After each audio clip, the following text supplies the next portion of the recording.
Okay, hi there, it's Nick Dutch here yet again, continuing with the next one in my collection on the subject of prayer. And now I'm reading an article. I will link to it in the sidebar, which I believe is over there, and we'll just go into it bit by bit. Okay, prayer may reshape your brain and your reality.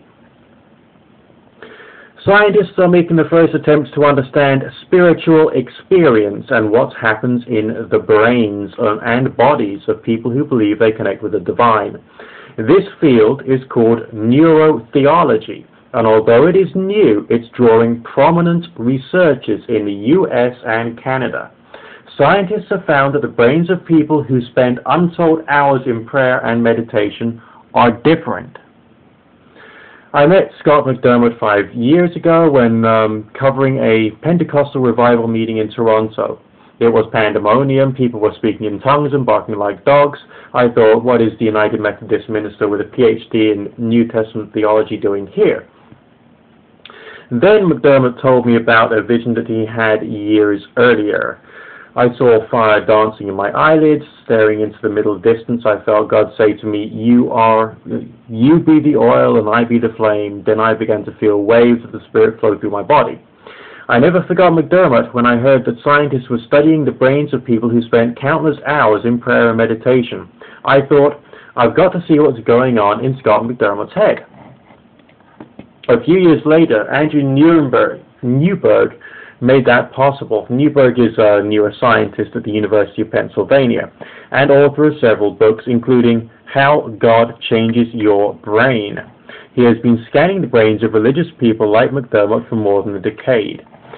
On a spring day at Newberg's laboratory, the neuroscientist settles McDermott in a darkened examination room and asks the pastor to pray for somebody else. That is intercessory prayer. A few minutes later, at the moment Newberg believes McDermott had reached the peak of his prayer, the researcher injects the minister with a dye that shows the blood flow to his brain.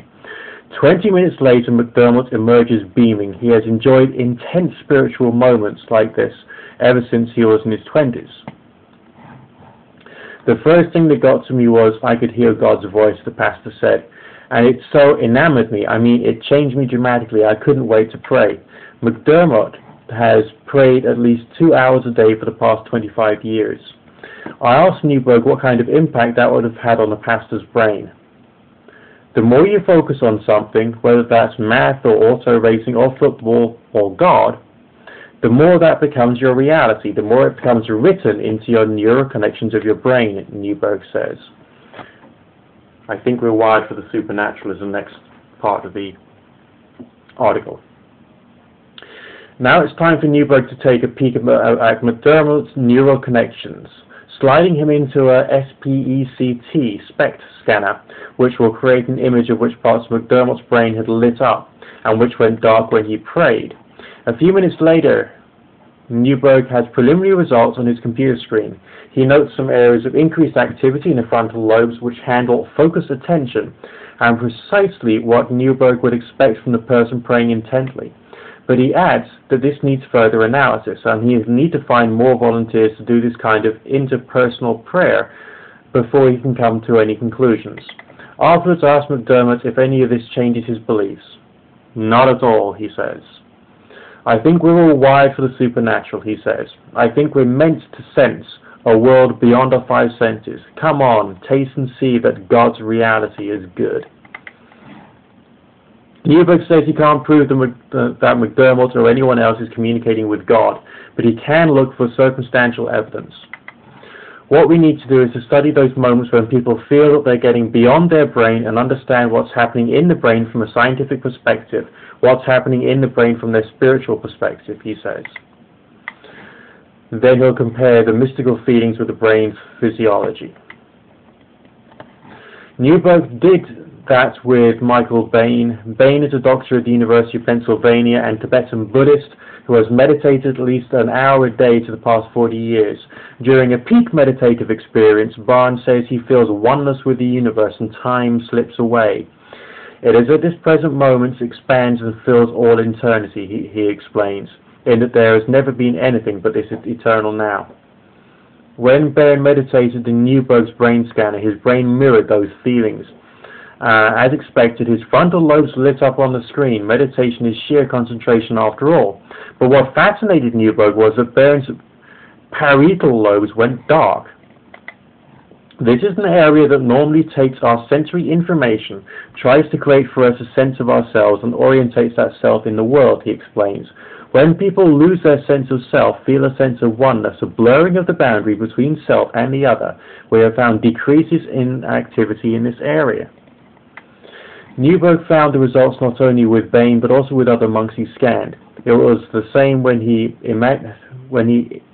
imaged the brains of Franciscan nuns praying and Sikhs chanting. They felt the same oneness with the universe when it comes to the brain. Newberg says, spiritual experience is spiritual experience.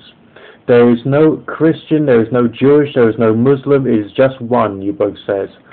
A little theological dynamite there, but remember the research is just beginning.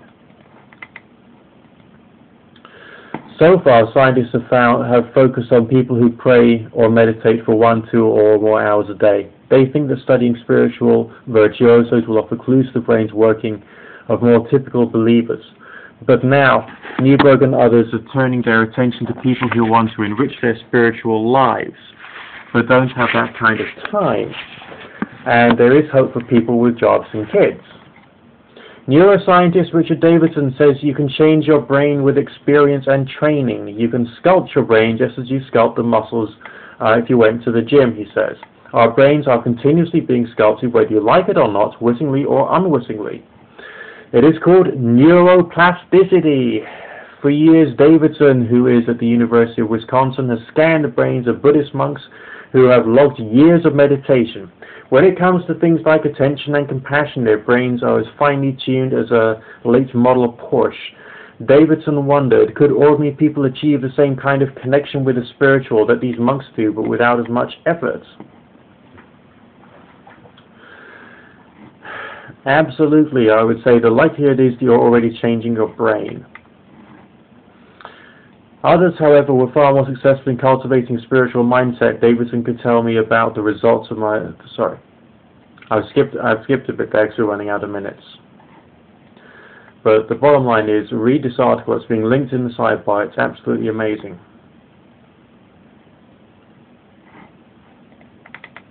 See if I can just pick up another bit which is of interest. Go straight to the bottom. Okay. When it comes down to belief systems, he says, when a religious person looks at our brain scans and they say, that's where God has an interaction with me. An atheist looks at the dark area and says, that's it, there's nothing more than what's in your brain. Even if I do a brain scan on somebody who tells me that they've seen God, the scan only tells me what their brain is doing when they had the experience, and doesn't tell me whether or not they actually did see God. In fact, Newberg has understood whether the brain image reveals there is a God or not. Materialists would say that the brain scans prove that prayer is a physical process, nothing more. There is no need to bring an external being into the equation, but Newberg points out that brain scans do not necessarily exclude an external being. Say you're eating a piece of apple pie just out of the oven, topped with a melting vanilla ice cream. If Newberg took a brain scan as you bit into the pie, various parts of your brain would light up. The areas that regulate smell, taste, form, and shape would also be those that recall memory. At the same time you tasted the pie this good at the country fair when you were 6 years old. The parts of the brain not involved with this task would go dark. Who knows? You may even lose the sense of self in this ecstatic culinary moment. But just because your brain is activated in a certain way, does that mean that the apple pie isn't real? Of course it's real. And just because Scott McDonald's prayers correlate to brain activity, does that mean God is mere illusion? Okay, yet another field of research into the subject of prayer, neurotheology. Prayer does something. Nick Dutch signing out.